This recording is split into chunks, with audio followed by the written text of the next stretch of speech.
All right. Good morning.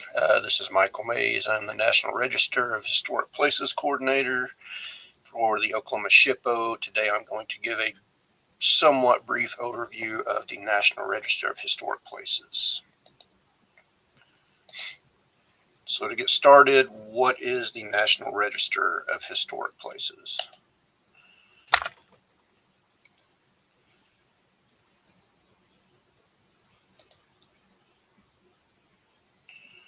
Sorry, having a little bit of difficulty here. All right. So how did the National Register of Historic Places come about? So prior to the National Historic Preservation Act of 1966, Congress established the Antiquities Act in 1906, giving the president power to designate nationally significant historic resources. 10 years later, the National Park Service Act created the Park Service and delegated the authority to that entity for historic designations. In 1935, the Historic Sites Act was created, making a national policy for preservation of historic sites. I'll skip a few other details, but by 1966, the policy and procedures we follow now was enacted by the 89th U.S. Congress, who created the National Historic Preservation Act. Here's a good example of what led to the passing of the 1966 legislation. Public outcry from the 1962 raising of the famous Penn Station in New York City and the lack of any federally regulated guidelines for protection was one key player in the move for historic preservation. Penn Station, shown here, was demolished to make way for what is now Madison Square Garden. The 1966 Historic Preservation Act paved the way for our National Register of Historic Places to honor places significant in our state's history. Some frequently asked questions. So who can nominate a property to the National Register? Except under special circumstances, the SHPO is really the only person with the authority to nominate properties to the National Register. The TIPO is the tribal official appointed by the tribe's chief governing authority or designated by a tribal ordinance or preservation program who has assumed all or any part of the responsibilities of the SHPO on tribal lands. We have 22 Oklahoma tribal governments currently that have formal TIPO status.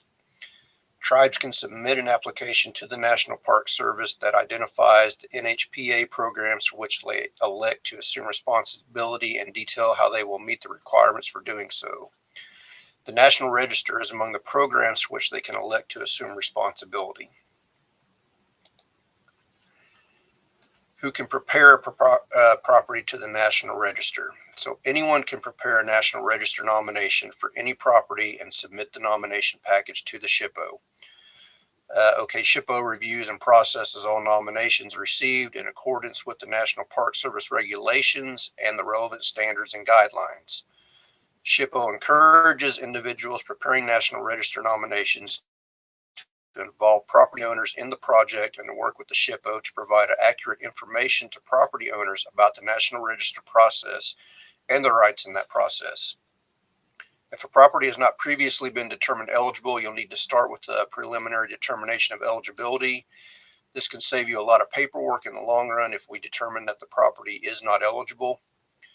Here you can see a photo of the Abe Lincoln Trading Post, which is in Okfuskee County. It was nominated to the National Register of Historic Places for architecture, commerce, community planning and development, and for ethnic heritage Black.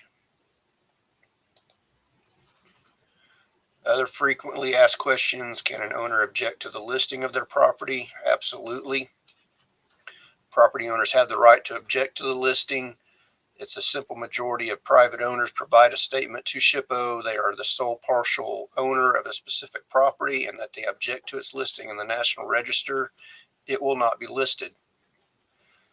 When majority of property owners file such objections with SHPO, which is regular mail, or you can do it by person, by the deadline specified in the notice to property owners, we will complete a formal review of the nomination under National Park Service regulations. However, the keeper of the register will issue a determination of eligibility rather than formally list the property.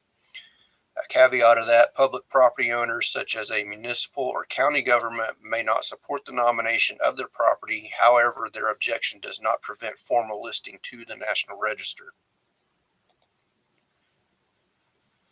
Some things that the National Register of Historic Places does not do. It does not prevent demolition of a property. It does not restrict the use of the property. It does not restrict sale of private property. It does not require any specific guidelines be followed in rehabilitation. It also does not guarantee funds for restoration. It does not provide a tax credit for a private residential structure. Doesn't provide a historic marker for the property. In addition to demolition, in our listings do not require continued maintenance of private property or guarantee perpetual maintenance of the property. Regarding use of the property, it does not require an owner to give tours of the property or open it up to the public. This is a photo of the First Christian Church as it was being demolished. It was part of the First Christian Church Historic District here in Oklahoma City and listed on the National Register for its architectural significance.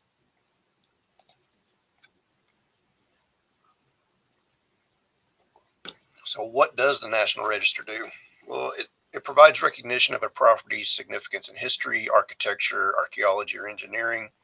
It can provide limited protection through federal undertakings, including Section 106. It can provide income-producing property to receive investment tax credits for certified rehabilitation. It can also provide opportunities for matching grant and aid when such funding is available. Regarding those grants, for the most part, matching grants from our office are currently not available. They probably will not be in the near future. We do have a few grants available for NR nominations on a first-come, first-served basis if they meet the criteria. Grant programs are available through the National Trust for Historic Preservation and the National Park Service. There are from time to time various grant and loan programs that are available through other local, state, or federal entities. You can contact our office for any information on these possible programs.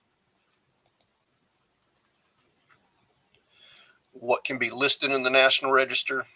So the National Register is a catalog of buildings, structures, sites, objects, and districts that are significant in American history, architecture, archaeology, engineering, or culture. Here's an example of the Dr. William and Susie Price estate. It was nominated under Criterion B for its association as the home of Dr. Haywood. While we're going through these, if you have any questions, just go ahead and put them in the chat over there and I will try to get to those. So what can be listed? Buildings. These are designed to house people and their activities. This is a photo of the First National Bank and Trust Company building. It can be any range of activities: residential, government, military preparedness, commercial. First National is listed for both its commercial and architectural significance. Buildings can be vernacular in design, along with historic importance. Here we have Check Hall of Oklahoma City Lodge. On the right, it was built in 1924. It's listed for its significance to social history, specifically for its association with the Czech fraternal organization that provided social and humanitarian support to Czech immigrants in Oklahoma City. The Vernon AME Church on the left, it was a reconstructed church in Greenwood. It's associated with the Tulsa Race Massacre, the Reconstruction period, and social history.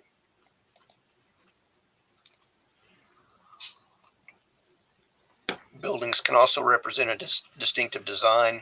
On the left here, we have the Prairie House, which was built in 1961, listed for its organic architectural style.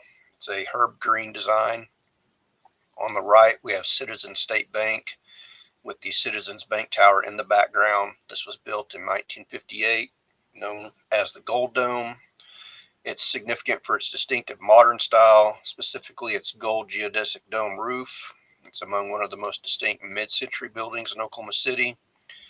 Citizens Bank Tower in the background is architecturally significant in its own right as well. It's among the first tall office buildings constructed outside of downtown Oklahoma City, and it is a Frank Lloyd Wright inspired design.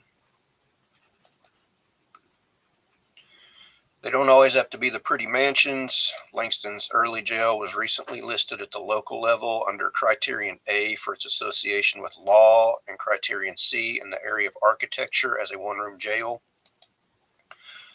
I often mention this when discussing the National Register. Arkansas has a phone booth that's listed. So while it's unconventional, it shows that the NR is constantly evolving, changing, and adapting.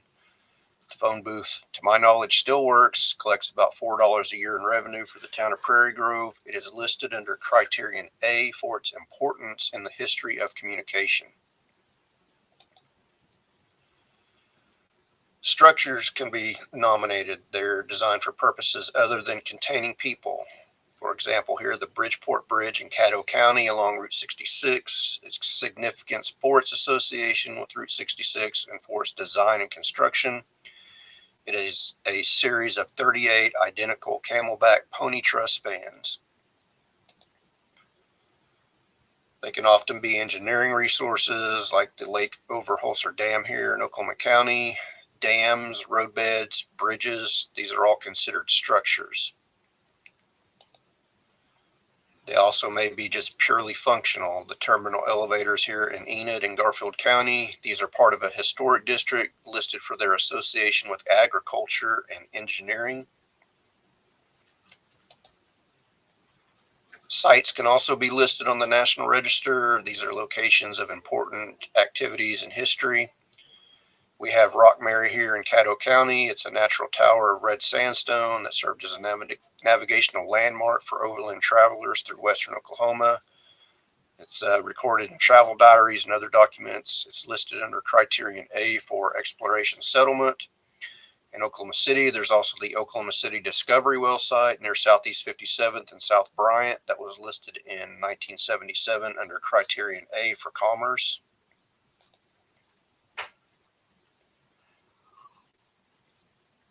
They can also possess archaeological value. For example, the Chisholm Springs Spring House is a recent listing. It's listed under Criterion A for exploration settlement, and also Criterion D for its archaeological information and its potential to yield information regarding spring house construction. We have a couple of prehistoric bison kill sites listed in the National Register, the Cooper Bison Kill Site in Harper County and the Harrell Bison Kill Site in Ellis County. We have Autograph Rock Historic District in Cimarron County in the Panhandle. Within Oklahoma City, there is the Spencer No. 2 Archaeological Site. It should be noted that most nominations associated with archaeology are either heavily redacted or are not viewable at all. They're currently not available in our online database. They're stored in our protected files here at SHPO. To protect those sites, and as most of them are located on private property, sites can also have historic or cultural value. Here we have the Silver City Cemetery in Grady County. This is the last tangible resource associated with the Silver City community. Fairlawn Cemetery in Oklahoma City is listed in the National Register as a contributing resource to the Paseo Neighborhood Historic District.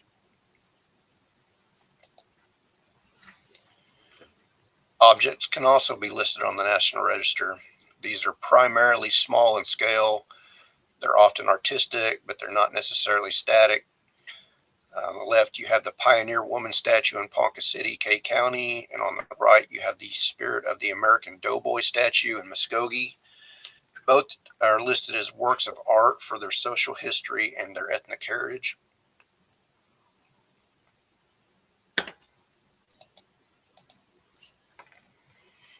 Objects can be individually listed, but more than likely, these contribute to the character of a district. The signs located in Robbers Cave State Park Historic District, Latimer County. These were constructed by the CCC.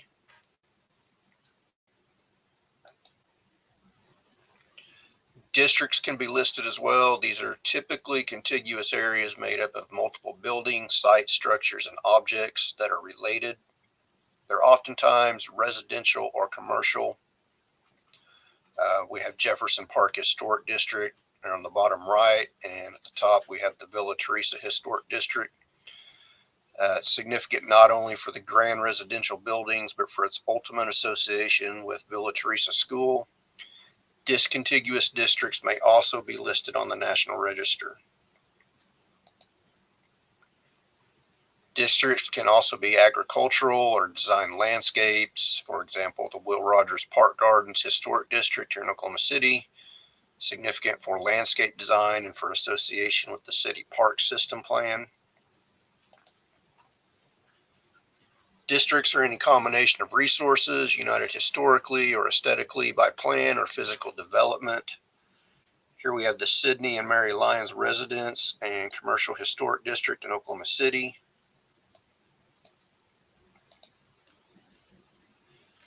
So when looking at these, there are 3 levels of significance. You have the national level, which demonstrates significance within a national context. The state level, these are properties that are significant at a statewide level. They're evaluated within a statewide context. And then you have the local level of significance, evaluated within the context of the local community. This is what most listed properties are significant at. You only need to meet 1 level of significance, although there are instances where more than 1 level could apply. So the first one, the national level of significance, demonstrates significance within a national context. This is the Melvin Tolson House in Logan County. This is a recent nomination. It's a nationwide comparison that had to be made. The Tolson House Historic Association is with Poet Laureate Melvin B. Tolson and was nominated at the national level of significance under Criterion A and Criterion B for literature and ethnic heritage Black. All nominations must be scholarly written, so significant research with primary sources, footnotes, bibliography. For a national level of significance, you have to think in terms of context development. So if you cannot develop a complete national context, we recommend not attempting it.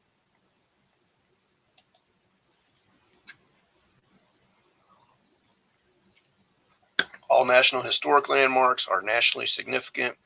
So you have the Guthrie National Historic Landmark District, which was designated in 1999. These are places that possess exceptional value or quality in illustrating and interpreting the heritage of the United States, and they are designated National Historic Landmarks. Guthrie received this landmark status for its role in the settlement of Oklahoma and for its collection of pre-statehood and early statehood commercial, residential, and cultural architecture. There are fewer than 2,500 NHLs currently, with only 22 in Oklahoma. The Honey Springs Battlefield is the newest Oklahoma NHL. It's listed in 2013. Located in Muskogee County, Honey Springs was the largest Civil War engagement in Indian Territory. For the state level of significance, a good example is the State Capitol Complex. It includes the Oklahoma State Capitol, listed pre-dome for statewide significance, the Oklahoma Historical Society building, which you can see in the lower right, and the Oklahoma National Guard Armory and State Highway Department Testing Laboratory, which is slightly out of frame to the left.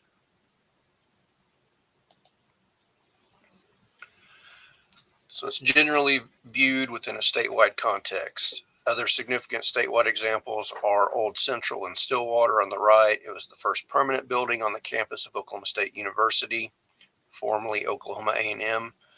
On the left, you have the Lawton National Guard Armory. It's listed at the statewide level for its association with the Oklahoma National Guard during the Cold War. Properties associated with the statewide organization or group will more than likely need to be evaluated in a statewide context.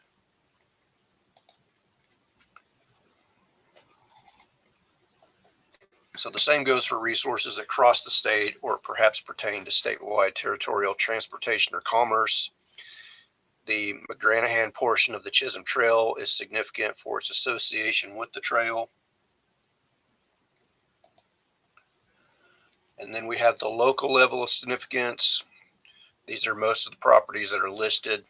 Here we have the Rock House in Hera in Oklahoma County. It's locally significant for its 20th century Tudor architectural design.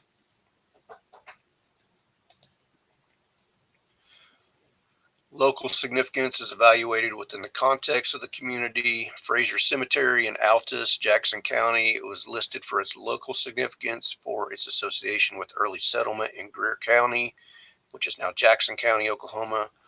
The town was abandoned in 1891, with most residents establishing a town to the east, now called Altus. They also reflect trends or events that impact history at the local level. These may reflect social trends that impact history. Calvary Baptist Church, shown here, listed in 1978, is significant for its importance as a social and cultural center in Oklahoma City's African American community. It's also prominent for its role in the sit-in movements of the late 1950s and early 1960s.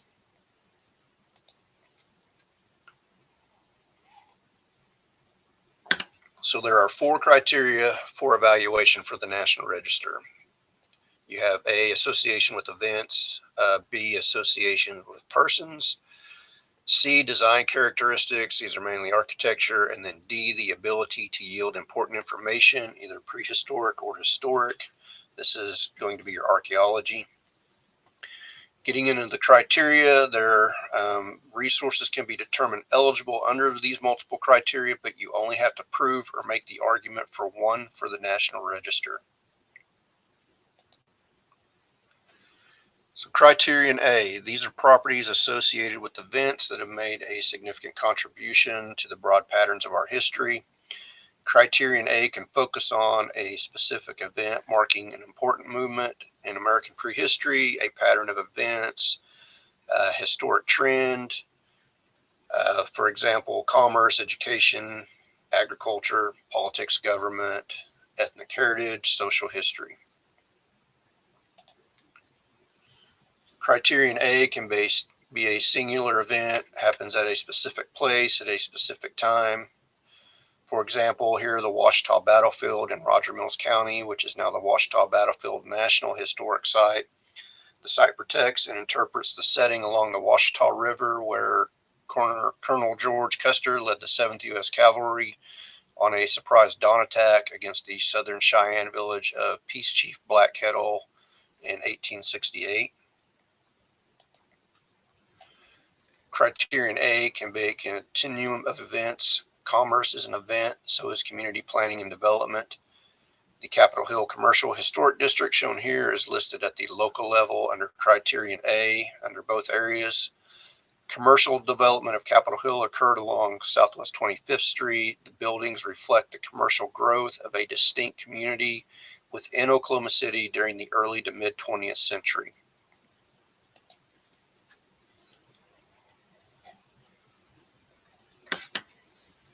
Criterion A can involve education and ethnic heritage. This is the Lincoln Colored School in Fairfax, Osage County.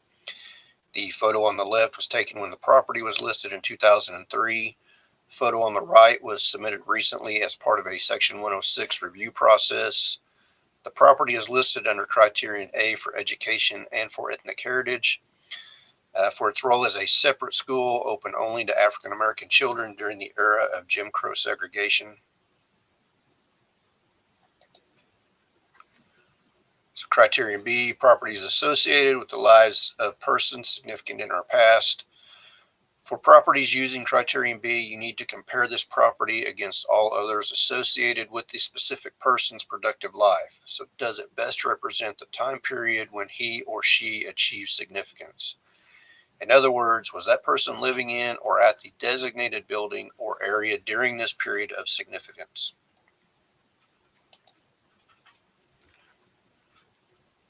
Person must be significant and there must be a direct tie to the property. This is the Frank and Jane Phillips home in Bartlesville.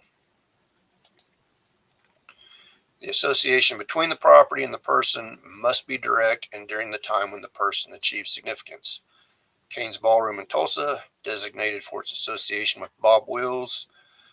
Sid Vicious also played there. Should be under him. Criterion B, politics and government. So here we have the Bacchus House in McIntosh County. It was recently listed in the NR under Criterion B for politics governments for its association with W.M. Bacchus, the sheriff, county commissioner, and probate administrator for McIntosh County between 1920 and 1953. This was also initially the railroad building that was converted into a home. Criterion C, this is going to be your architecturally significant resources. These are properties that embody the distinctive characteristics of a type, period, or method of construction that represent the work of a master. They possess high artistic values. They represent a significant distinguishable entity whose components lack individual distinction.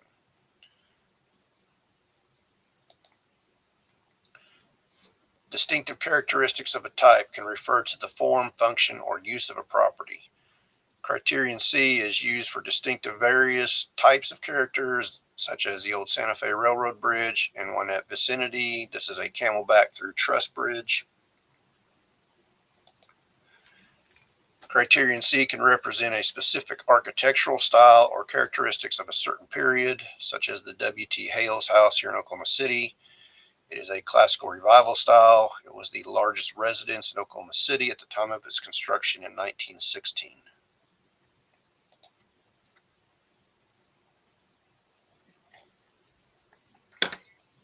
Criterion C is used for examples of characteristics of construction methods. For example, Beard Cabin in Shawnee on the left. It was the first house built in Shawnee out of log construction and square notches. On the right, you have the Schultz-Neal Stone Barn in Noble County. It's the largest freestanding stone barn in the state. Criterion C is also used for describing the works of a master architect. On the left, you have the Joyce House in Snyder, Kiowa County. Again, the works of architect Herb Green. On the right, the Price Tower in Bartlesville, which is in Washington County, and it's a skyscraper designed by Frank Lloyd Wright. Criterion C can also describe something of artistic value. Ed Galloway's Totem Pole Park in Rogers County. It was among Oklahoma's premier folk artists. The stained glass windows within the Y Chapel of Song at the University of Central Oklahoma in Edmond on the right here. Students carved the pews, glazed, and fired the ceramic tiles on the walls, designed and crafted the 15 stained glass windows. The architects Dwayne Connor and Fred Pogenzi designed the building based on the windows. Another point of reference would be the New Deal era post offices that you can find across the state. They feature murals created by artists using the WPA as funding. Historic districts may also fall under Criterion C, such as Automobile Alley here in Oklahoma City.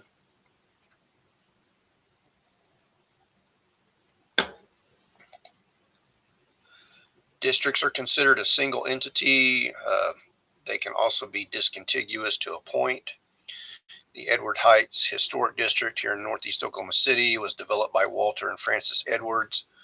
The majority of properties were constructed between 1946 and 1955. Most properties are small and designed in minimal traditional or minimal ranch styles with stone or brick exteriors.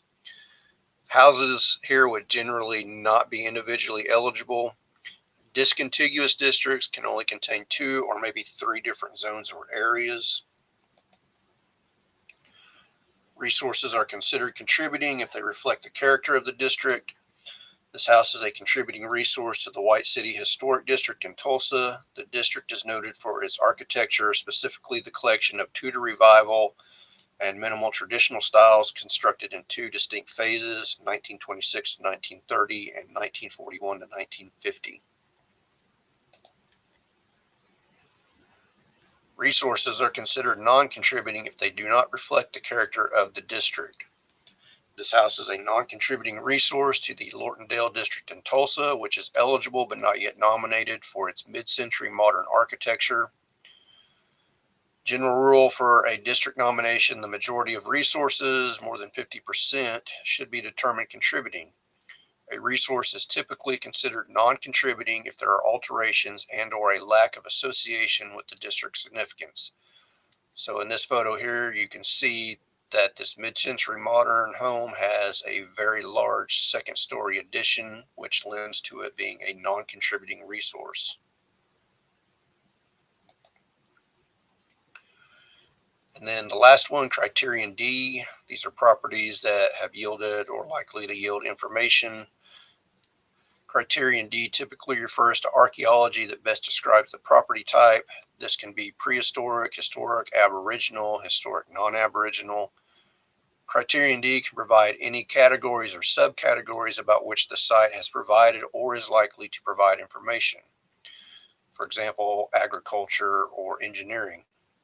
Most nominations listed under Criterion D remain in our protective files and are only available to view in our office. We have had a few discussions about maybe creating something online with the database where you can view a little more of that.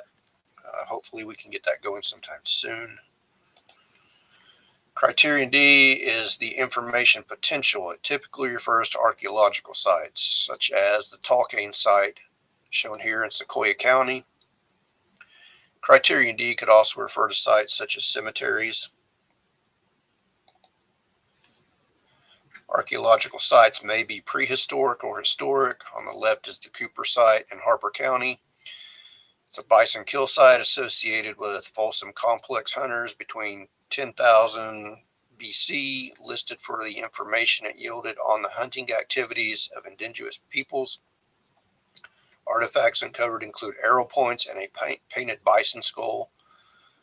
The Rose Hill Plantation in Choctaw County on the right is listed under Criterion B for its association with Robert Jones, who was at one time the wealthiest member of the Choctaw Nation prior to the Civil War, but it's also listed under Criterion D for the archaeological information it yielded.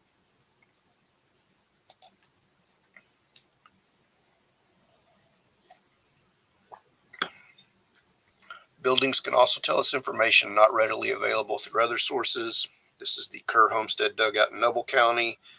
It's a recent nomination and has been submitted to the National Park Service for consideration to the National Register under Criterion D for its association with Exploration Settlement as one of the few remaining early settlement homesteads in Noble County, and for its potential to yield information about dugout construction during the early settlement of Oklahoma. This dugout was built in 1893. Some key takeaways: a property must be shown to be significant for one or more of the four criteria. Remember, you only have to show one. Historic context is the basis for judging a property's significance. The focus is on the events, activities, or characteristics that make the property significant. The Claude Collier Chevy and Buick Company in Atoka, shown here, is locally significant under Criterion C as a post-World War II auto showroom and dealership. Its historical context is the evolution of the showroom dealership property type. Its historical focus discusses the specific physical characteristics that make the property significant for its design. So its location, it's on a corner lot outside of downtown. It still has the large showroom windows. It has large visible service department area and the exterior associated car lot that goes with it.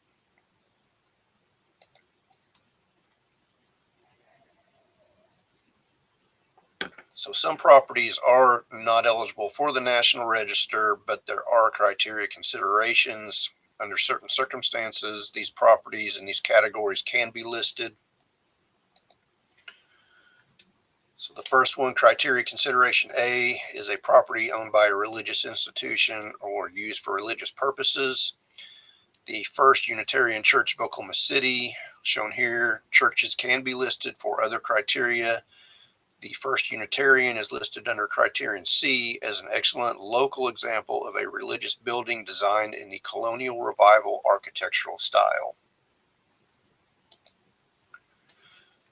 Criteria consideration B relates to buildings that have been removed from their original location. Moved properties can be listed if much of the historic integrity of the resource is maintained. So, for example, the Verdon Separate School in Grady County, shown here. It is the sole remaining of a Grady County separate school. It was originally situated on a farm. The building was moved to a pasture location in Chickasha to prevent its destruction.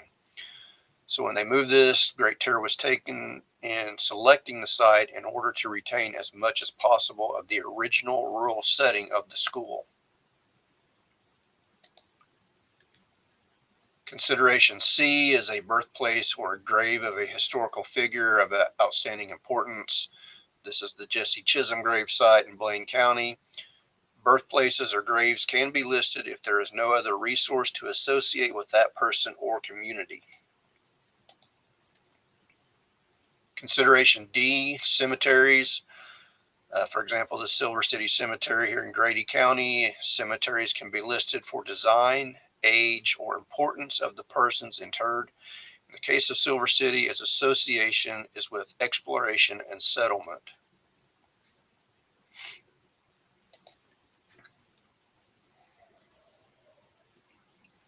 Consideration E is a reconstructed building, an object, or a structure. So reconstructed buildings can be listed if part of a sensitive master plan. This means that the reconstructed property must be an essential component in a historic district and part of the overall restoration plan for a district. The reconstructed property must be located in the same site as the original and situated in its original grouping of buildings, structures, and objects. The main takeaway is that this criteria consideration does not apply to individual resources outside of a historic district that have been reconstructed. Consideration F, a commemorative property. The Oklahoma City National Memorial associated with the 1995 bombing of the Murrah Federal Building in Oklahoma City. Criteria consideration F applied because the memorial is a commemorative property. The argument being that the symbolic value that the memorial has attained since the bombing has invested it with its own historical significance.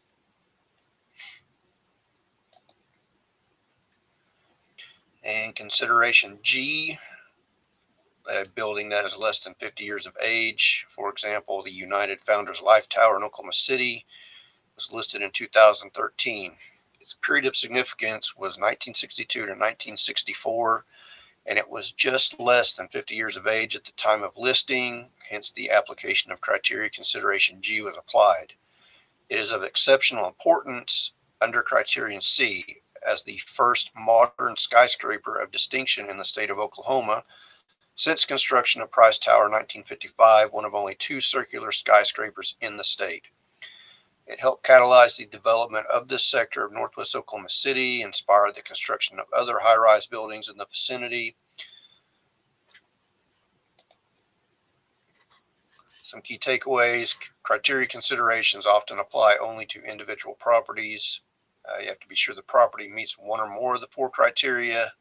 Explain how this meets the associated criteria considerations. Components of historic districts do not have to meet criteria considerations unless they make up the majority of the districts. For example, the Holy City of the Wichitas is a historic district in Comanche County. It's an example of a historic district where criteria consideration applied because the site is used for religious purposes. St. Anne's Home for the Aged in Oklahoma City, it applied 2 of the most common criteria considerations, A and G. Significant under criterion A for social history at the local level for its role in providing senior housing in Oklahoma City following World War II. Criteria consideration A applies because the property was run by a religious organization. Criteria consideration G applies because the property continued to attain significance until 1980, which at the time of the nomination was less than 50 years ago.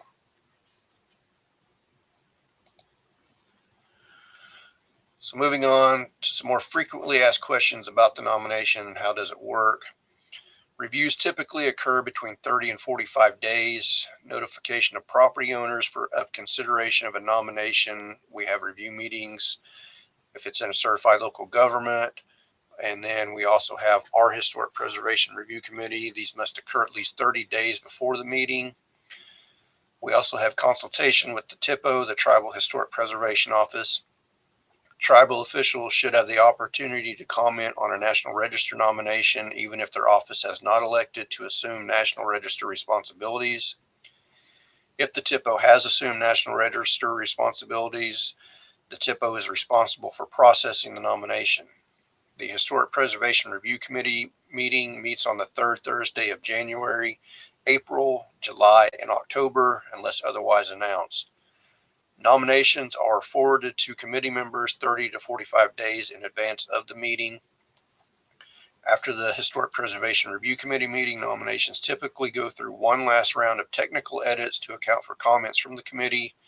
If a committee's comments on a nomination are more substantive, the nomination may be returned to the preparer for revisions. All written comments received before or during the committee meeting will be transmitted with the nomination to the keeper of the register. Upon receipt, the keeper can do one of the following. They can list the property in the National Register. They can issue a determination of eligibility. This is special circumstances. They can reject the property for listing, or they can return the nomination for additional information or clarification. The SHPO shall also inform the owner and nomination preparer, if not the owner, when a property is rejected for listing or returned for additional information. We will also notify the local historic preservation officer if the property is within a certified local government.